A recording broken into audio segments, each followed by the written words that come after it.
Philly cheesesteaks out of damn Boots Ennis. He gonna beat the Philly cheesesteaks out of Boots Ennis. Yeah, he sure is. He gonna knock him out. Oh, if Boots has some success, oh, he gonna have some success. Oh, yeah, he gonna have some success. You know, he got his speed, his power. He's very active. Yeah, he gonna have success.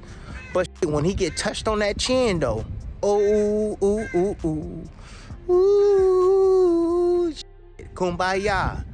Kumbaya, my lord, kumbaya. Kumbaya, my lord. That's what they're gonna be singing right after, because he gonna be got to pick his, hey, he ain't getting up. I promise y'all that. When Crawford catches, if they were to fight, man, it's easy work. Boots gonna do all the work for him. Timothy Bradley makes a bold prediction, backing Terence Crawford to knock Jaron Ennis out after rumors are coming that BUD is taking his retirement back. Bradley sees Crawford's timing and ability to punish mistakes as a serious threat to Ennis. You can't be making all them damn mistakes. When you're fighting Shakur, you can't be making all those damn mistakes. You can't. The more mistakes you make, the more they're gonna make your ass pay. And Boots with all them damn mistakes and, you know, his giggly ass, you know what I'm saying? Because he always try to, I gotta get to it. You know what I'm saying? If he learned how to calm the hell down, he might have a chance. But, you know, he don't know how to calm down. He don't fight discipline. He don't. He always rushing everything. It's the Philly in him, you know? So if they were to fight, that's easy work. Terence Crawford, stoppage, knockout, brutal ass knockout. Top 10 ESPN. Backing up those concerns, Roy Jones sees Crawford as the more proven fighter because of the different challenges he has already navigated. Ennis remains a serious threat, but there are still unanswered questions surrounding him at this level. That uncertainty makes the matchup especially intriguing. I'm not saying that Bud necessarily beats Boot, but I'm definitely not saying that Boot beats Bud, because I've seen Bud in a lot of different situations. I ain't seen Boot in those situations yet. Now, don't get it wrong. I ain't saying Boots can't win. Boots is a monster. Boots is a totally different character from anything Bud probably ever seen. Adding another prediction to the debate, Anthony Brenna and Sean Porter see Crawford's precision as a serious problem for Ennis. They expect Crawford to capitalize on the openings Ennis provides, while viewing the matchup as especially compelling because both fighters bring confidence and authority into the ring. There's just a little too much and will catch him. Yeah. And buzz Boots. And I think that'll. I think Terence stops him. It's late. such a special fight because you got two alpha males in the ring that are true alpha males. You know what I mean? Even so, Eddie Hearn sees Crawford as the one opponent who creates genuine uncertainty around Ennis's chances. He still leans toward Ennis, but views Crawford as a far more difficult matchup to predict than the other potential challenges available. The only fighter between 154 pounds and 168 pounds that I can't categorically sit here and tell you Jaron beats is Terence Crawford. And I still think he beats him, but I can't, you know, I'm so sure that he beats all those other guys. We just got to get the fights. That confidence in Ennis is also reflected by Lou DiBella, who points to his offensive firepower as one of his most impressive qualities. His latest performance showed DiBella just how dangerous that arsenal can be when everything comes together. Chris Mannix also sees Ennis's recent rise as evidence that he is developing into a major attraction. Man, I was so impressed with the offense the last fight. It was scintillating to me. Like I hadn't seen somebody with that kind of firepower in a while use it that way. And the combination of having him and Benavidez on top of a roster with the guy who's probably pound for pound, I think it's a real good start. I like the pick. I think Boots is starting to prove he's an attraction as well. I think the Xander Zayas fight. Looking beyond the matchup, Coach Breadman sees enormous potential in Ennis and believes he has the ability to reach boxing's highest level. However, he stresses that talent alone cannot guarantee a great career. The quality of opposition, opportunities, and decisions along the way will ultimately determine whether Ennis turns that potential into a lasting legacy. I've always said that he's the most talented fighter I've seen in these parts in Philly gyms. And I've always said that he could win titles from 147 to 160, which to me is the hardest trifecta of titles to win. Bro, a lot of things have to happen for that. You got to have the opponents. You got to have the right climate. You got to have the right backing. A lot of things have to happen for that. And we've seen some really talented dudes, but they go off tail. You know what I mean? And they don't get certain things in their career. And then you look back and like, damn, why didn't that guy do a little bit more? You know what I mean? So We just got to see. Got to stay injury free. You know, he can't take like so many bad losses, and if he does, he has to avenge them. He has to have the great opponents. He has to have a lot, you know what I mean? But I do think he's going to be one of the top guys. But talent alone may not be enough to solve the Crawford puzzle. Bob Arum sees Crawford's versatility as a major tactical advantage, particularly his ability to switch seamlessly between stances. That flexibility allows him to change the look of a fight and disrupt an opponent's preparation. Against Ennis, those adjustments could create another difficult layer to overcome. Crawford is an awfully good fighter. And, you know, it would take a real wizard to beat him. Crawford has something that no other fighter around has, and people haven't commented on it, and that is he fights equally well as a southpaw or as a right-hander. And so when you train for a fight, usually the fighter he's fighting trains for him as an orthodox fighter, right-handed fighter. And so from the first round on, he'll turn southpaw, and the guy isn't ready for him. That's what beat Spence. That contrast is also what intrigues Danny Garcia, although he remains uncertain whether Crawford would end his retirement for Ennis. He sees the potential fight as a fascinating test of two fighters at very different stages of their careers. Ennis brings fresh ambition and physical ability, while Crawford offers years of elite-level experience. That contrast could make the matchup especially compelling. Are we going to see Crawford come out for it or not? I don't know. I doubt it. Yeah. You know, because Crawford, Crawford's Crawford. You know, so. Is that still a tough fight to call? What, them two? Yeah. That's a great fight. Great fight. Young, hungry lion versus the master, the OG master. Timothy Bradley questions what Crawford would truly gain from facing Ennis, despite the technical appeal of the matchup. He sees little incentive for Crawford to return, simply because interest in an Ennis fight continues to grow. We're gonna gain by fighting Boots Ennis. I mean, yeah, we like to entertain the fight because, skill for skill, they, southpaw, orthodox, they switch and all that. Yeah. Boots is young too, right? But what does Boots have that Crawford ain't got? Crawford got everything Boots and more. You know what I mean? Like, it's nothing enticing for a Boots fight for Terence Crawford. What else y'all get? Y'all don't understand that? Y'all don't get that? Man, Terence is retired, man. Just because you see Terence inside the gym working, trying to just stay in shape, now he coming back to face Boots because Boots is running his mouth. Look, Crawford ain't never been one to move because you running your mouth.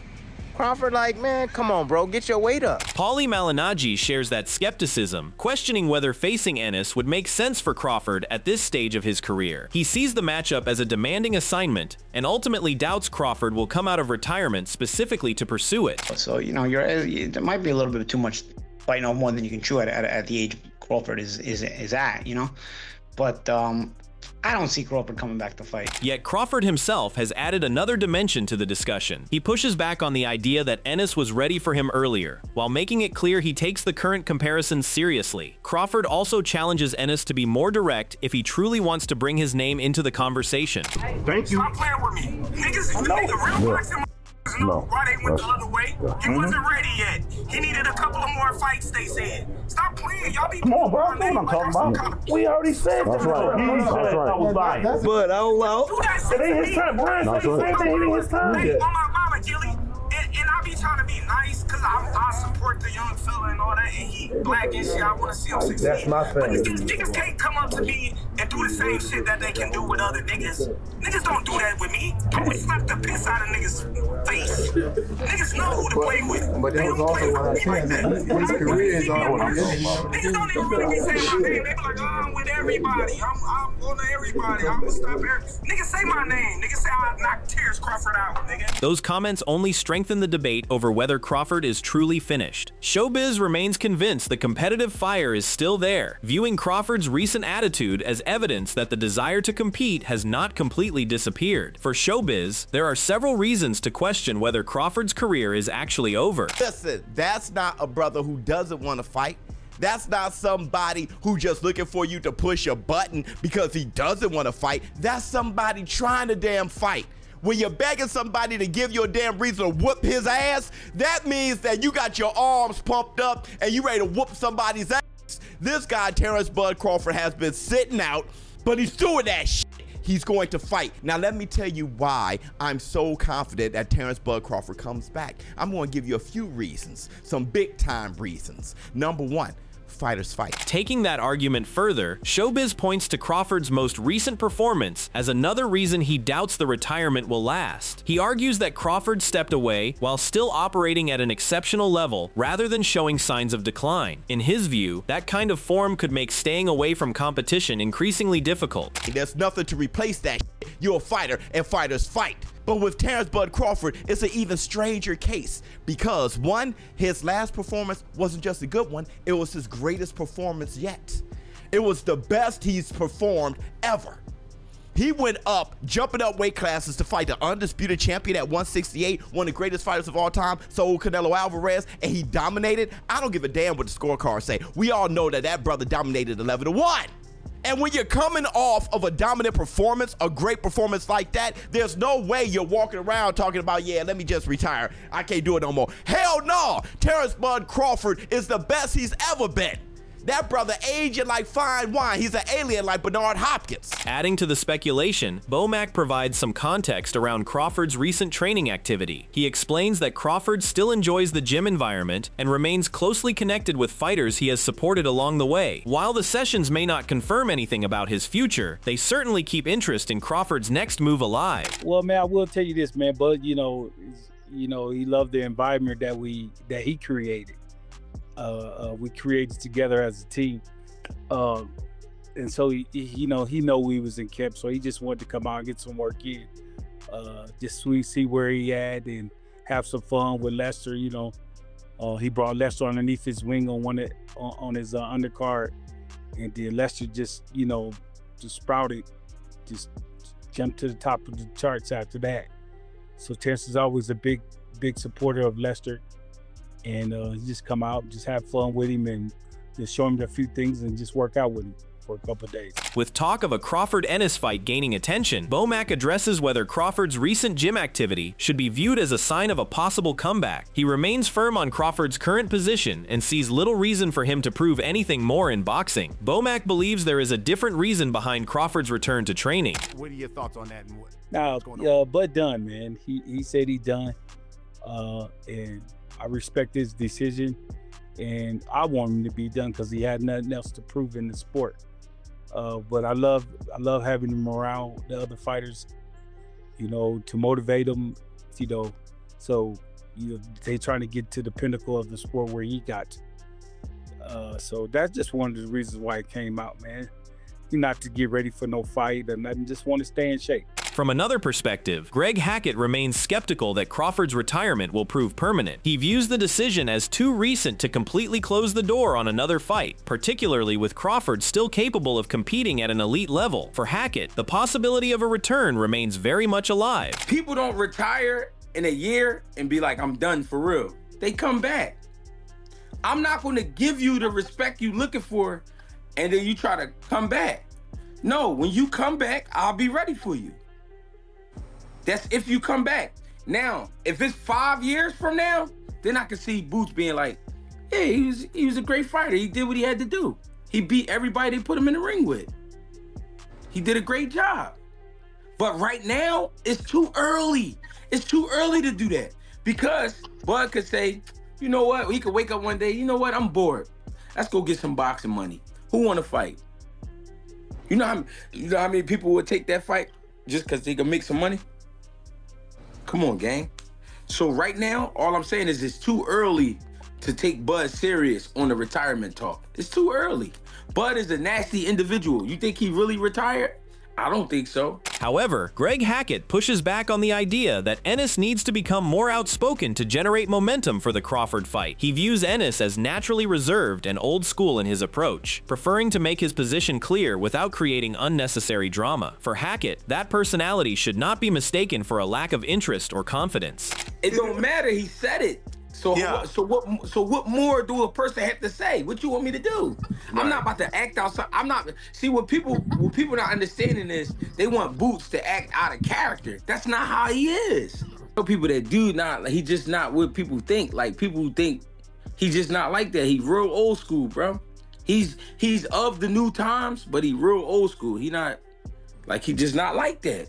So I don't understand why people want somebody to be like they would be, or like what they imagine. Offering a different outlook, Bernie the Boxer argues that Ennis may need a more aggressive approach if he truly wants to tempt Crawford out of retirement. He suggests that directly challenging Crawford could be far more effective than simply expressing interest in the matchup. For Bernie, the right words might be enough to test Crawford's willingness to stay retired. You want to get Crawford out of retirement, then say what he said. Tell him, I'll knock Crawford out. Tell his old ass to come back. He better stick to commentating. This is what you gotta talk. This is real shit.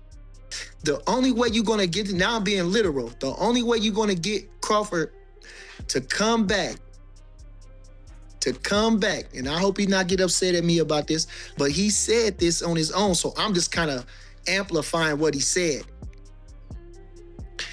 If somebody, whoever they is that needs to say it, says, I will beat Crawford, I will knock him out, he better stick to doing the commentating and join whatever retirement, because he ain't got nothing coming with me. That's why he ran out of retirement.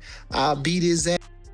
I'm way better than him. Bernie takes that argument further, maintaining that Crawford would need a genuine competitive reason to reconsider retirement. At the same time, he acknowledges that a potential Ennis matchup comes with practical complications beyond simply generating interest. In his view, there are still major questions that would need to be resolved before the matchup becomes realistic. So now he put all these things in the right type of way,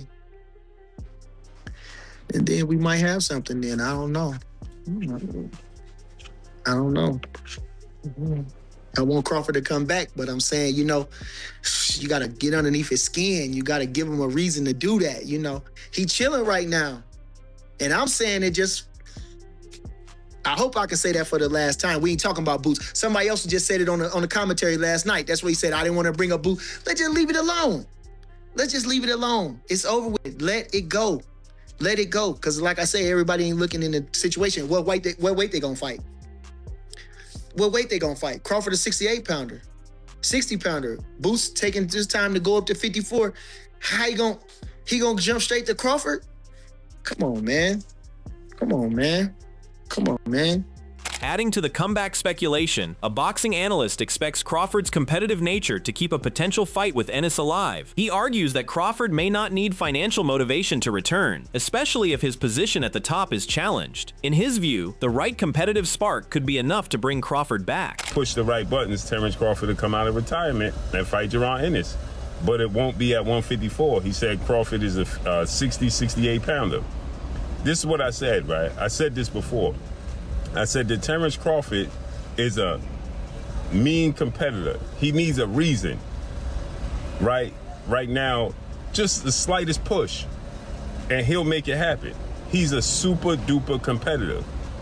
And with the right push, Terence Crawford will come back and fight Jaron Ennis because of his competitive nature. Not because of money, not because of status, because y'all say he better than me. Now, he gonna say the right things like Michael Jordan. Adding another layer to the comeback talk, the analyst questions whether Crawford can truly leave elite competition behind. With Ennis emerging as a potential challenger to his standing, the growing tension between them could become difficult to ignore. Crawford's confidence in how the matchup would unfold only makes that possibility more intriguing. Terence Crawford is a serious competitor, okay? He has that, Terence Crawford has that Kobe Bryant, Michael Jordan, Jerry Rice mentality, the Floyd Mayweather mentality, right? And I think that he's starting to get that itch, right? And, he's 38 years old, but I think he's starting to get that itch, man. And there's a little bit of rivalry brewing there, right? There was comparisons for years, and now Terence Crawford he's saying the right things, man. I told y'all, man, Terence Crawford, he stated that, I'm 10 steps ahead of Jaron Boots Ennis right now. I knocked Jaron Boots Ennis out right now, right? Lonnie B is leaning toward Virgil Ortiz Jr. because he knows firsthand what makes a boxer difficult to deal with. He points to Ortiz's tight defense, high guard, and disciplined pressure, saying he doesn't give opponents the mistakes they usually rely on. And as the rounds go on, Ortiz only gets stronger while making adjustments behind his pressure. One thing about Virgil, why I'm leaning more towards Virgil, I'm a boxer, so I know what gives boxers trouble. And that style Virgil Ortiz got is going to give any boxer trouble because he's hard to hit. His hands, the one thing about boxers, we go off instinct and reflexes most of the time. Like, and we bank off you doing stuff wrong, like walking me down with your feet too close to each other. You know, using feints, your hands down, you not moving your head enough. That's the stuff that we bank on. Virgil Ortiz does everything perfect that gives a boxer hell. Like the way he walk you down, the way he keep his hands up, the way how he gets stronger as the rounds go on. How he's not just a come for a fighter. He makes adjustments coming forward. Coach Reg is not holding back when it comes to the Boots Ennis versus Virgil Ortiz Jr. situation. He questions why the fight keeps getting pushed aside, arguing that if everyone says Boots needs an elite name on his resume, then Ortiz is exactly the opponent he should be fighting now. He also warns that delaying the matchup could only lead to more excuses if Ortiz eventually loses to someone else. Then now y'all trying to reroute and say, let Boots fight Charlo and then he fights Spence. No, why not let that happen? All of y'all keep saying Boots got no elite fighters on his resume, so then make the fight happen. Stop trying to reroute and go different places so you can fight this person and fight that person. Because at the end of the day, let's just hypothetically say Errol Spence beat Ortiz. Is Boots gonna fight Ortiz? And then what they gonna say? Oh, he should have fought him before he fought Spence. Come on. Everybody that Boots fight, he gets no credit for. A Crawford-Ennis showdown remains only a potential fight, but the debate around it continues to grow. Would Crawford's timing and experience be too much? Or could Ennis's youth and offensive firepower push him past the former pound-for-pound king? And do you think Crawford will actually come out of retirement to face him? Drop your predictions below, and don't forget to like, subscribe, and turn on notifications for more boxing updates and analysis.